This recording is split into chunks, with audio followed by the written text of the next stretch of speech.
as an ambassador and talking to people the last 5 years at the festival that it does bring a lot of people to the community. They do spend an awful lot of money, and just some that I know for a fact is my uncle came to the second year because he thought it was stupid. I told him, no, you really need to come. He came the second year. The third year, he had a couple of friends from Whitefish, Kalispell area come down. The following year, they had people from Pennsylvania come over, from Utah come over. One flew in from Arizona. Actually flew into Burgundy Airport. So it's good for the airport. It's good for the community. They all stayed at hotels in the area. They all went out to dinner. Yes, they had some lunch up at the festivals and supported the vendors, but that's part of the experience. But they also bought breakfast at the hotels and the restaurants. They also went to the bars. It's a good economic. Yes, most of them are not going to go home with a new couch or a new carpet or a new car or what have you. They're probably not going to go to the grocery store and stock up on bread and milk and eggs for the kids as breakfast in the morning, but they're on vacation. They're not going to do that anywhere. I find it is a very good thing. It's really changing the way people view our community. We've heard that today from people who have been there. You know, my uncle has changed the way he has viewed the community. And I like this agreement. It's very, very similar to the ones that we've signed in the past. This one's very similar that we have with the other festivals. And so at this time, I would like to go along with the recommendation to concur with this agreement and place it on file. Second. We have a motion and a second. Commissioner Henderson on the question. Mr. Chief Executive, I just would like everybody to know, and in the audience and everybody, that I'm sure everybody in this town loves the festivals. I don't think I've ever heard anybody say they didn't like them or that they don't want them. My problem is this. I have a couple of them. I had asked for a financial statement from Butte Silver Bowl and or financial statement from the festival and other activities that Butte Silver Bowl has contributed dollars to and assisted them in having a successful function, to make sure the taxpayer dollars are being spent for. To date, I haven't received one. I'm sure no commissioners have received any. I also, back quite a few months ago, asked Public Works Department to give a detailed statement of in-kind dollars that we spend, and that was promised to me, from wages, workman's comp, vehicle use, workers' insurance, so on and so forth. As a commission, we have to be responsible, and we're held, for the accountability to explain to taxpayers exactly how much we're contributing totally to each event. We have not received any of that. That's what bothers me. It isn't the festival, and I don't think it ever has been the festival. But we're held accountable to the people of Butte and the taxpayers of what we're spending. And we have never got that. And I just would like to say I'd like to have that. It always comes to this point where it's time to do it and approve it, and we haven't got it. We should have had it months ago. So that's my problem. Thank you.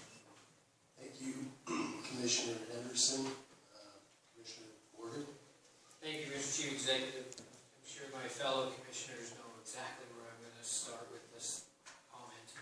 The only problem that I have with this operating agreement, and I've had it with other ones in the past, is the first section where it says scope of the agreement. MSUB and BSB hereby engage one another to mutually produce the Montana Folk Festival. Again, I have a problem with mutually produced because Butte Bowl in theory doesn't produce the Folk Festival.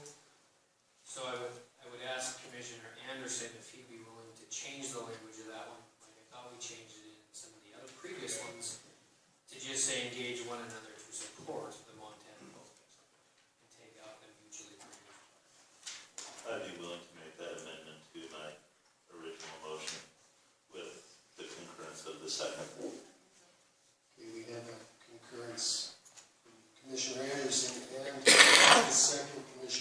Ralph to approve the operating agreement with the edit in whatever section it is to change the language from mutually produced to support. Anything else on the question, Commissioner Fisher? Thank you, Mr. Chief Executive. I think we all are in full support of the folk festivals and other festivals in town. My concern is some of the language in the operating agreement and the communication that was put before us tonight. One of the things is a 3-year agreement. I'm in full favor of. The communication states that there's an option and opportunity as follows for a 10-year agreement, which I'm fully opposed to. I think 10 years is too long for any agreement to be in. Another deal was that Mr. Henderson stated we didn't receive a financial statement. I did receive some type of a financial disclosure today, but it listed positions, but not the person that was getting paid for it. That was a little bit of a concern, you know, just showed the amount and the position, but not the person that was actually collecting the money. And then the other thing was you know,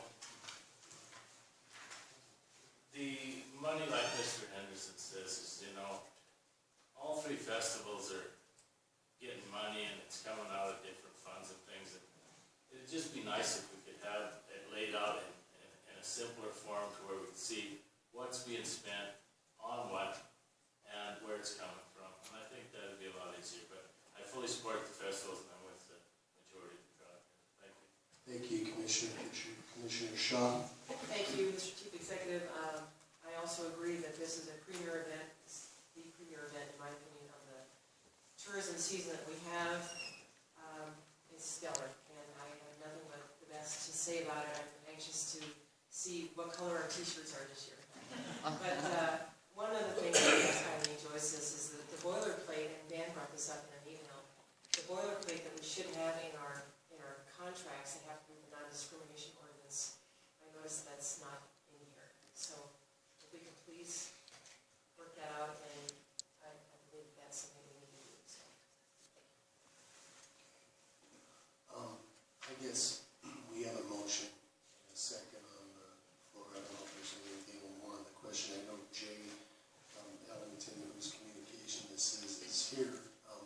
He can certainly come up and address this, but in response to Commissioner Henderson and Commissioner Fisher, we've heard you on this, and Jay is working on a comprehensive, not just piecemeal festival by festival, but a comprehensive analysis of what the full support of this local government means for us to have these festivals. And that will, you know, I think, I can call on Jay here. He can say when that would be prepared, but and it will have everything that you guys are asking for, that I think you know, we should be reporting here. But this is about return on investment, and if you haven't looked at the report that Rhodey Holman referenced from the University of Montana's Tourism Research Bureau, I mean, 50,000, 500,000, and it's much,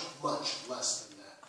You can't get a better return on investment for what we put into this versus what our community gets back, both from the dollar for dollar investment side as well as the intangibles that have been stated here. And so, while I certainly do appreciate, acknowledge, and going to report through Jay on answering the questions, because I am a full supporter of financial transparency and accountability, it's going to be insignificant, I assure you.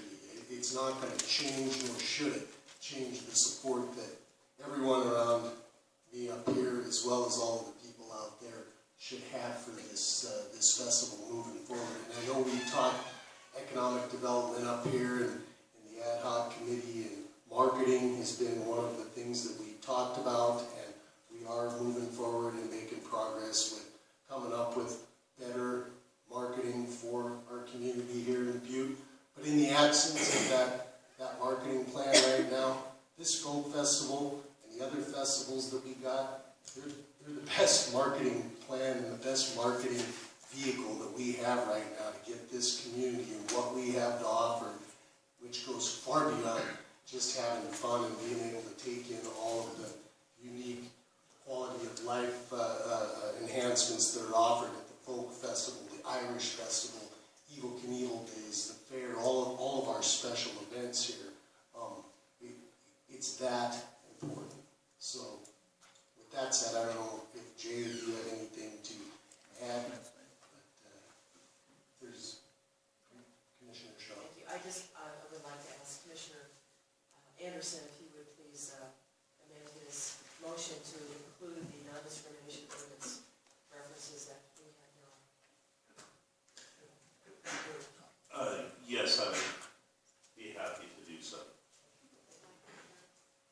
With Cheryl's concurrence. Commissioner Foley. Thank you. Just want to make a couple comments. I had sent out an email earlier to Jay today, and a couple, one that you mentioned, as well as Mr. Morgan said. There's also another section here, by the way, that discusses that section on the very last page. It talks about new producers, so that should be altered as well. Hopefully you can do that.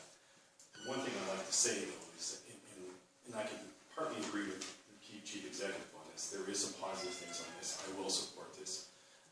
I think there is. But I think we need to stress the things that Commissioner Henderson and Commissioner Fisher said. And I would disagree with the Chief Executive when the amount of money that's spent in terms of government services towards these festivals has never been documented. So I think we're doing a leap of faith there, thinking that it's low. I disagree. If you talk to members of the Public Works Department, you talk to members of Parks and Rec, and a lot of other areas, it does take financial commitment from this county and taxpayer money to put these festivals on, more than what's there. And I am a strong supporter of economic development, but we also have to look at the bigger picture of economic development. And yes, this is a respect Rodney Holman's assessment of the report that was done, but the bigger picture, at the end of the day, we want more than just simple festivals in terms of economic development in this community, and I think we're all in agreement on that. But we also are obligated to the taxpayers to fully account for what these festivals count. I've been on this council now for 2 terms, and this question has been coming up from day one. And this question has also come up in terms of having these festivals be self-supporting. That has not happened, and you are correct. We spent a lot of money on this, and we'll continue to spend a lot of money. But there will be a day when the pot of money is gone, and this commission and this local government will have to make a decision. We're lucky now that we have another pot of money that we'll use, but it will be used very quickly. So I stress to the Chief Executive, and I stress to everyone, including the members out here in this community, that it's going to take more than just having a good time at a festival and getting back. We need to truly address economic development. This may be part of it, but it's not the only thing.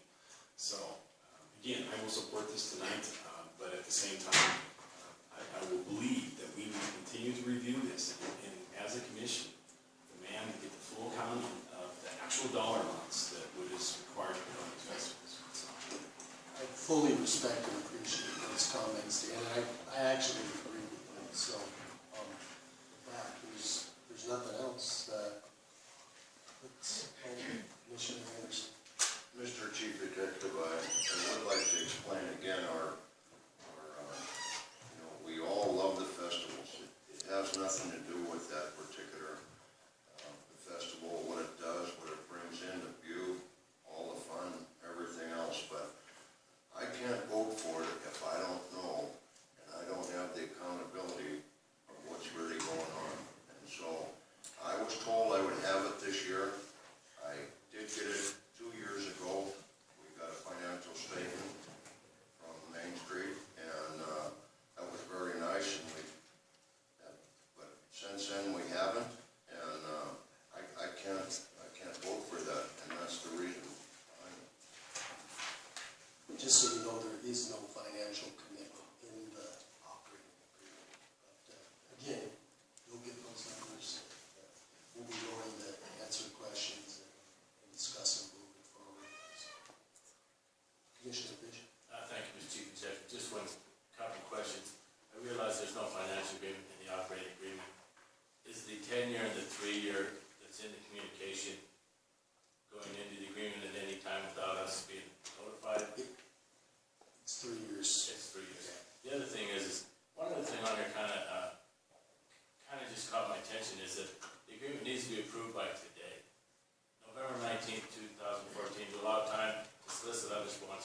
understanding it was submitted at least 2 weeks ago, but if that's not the case, so be it.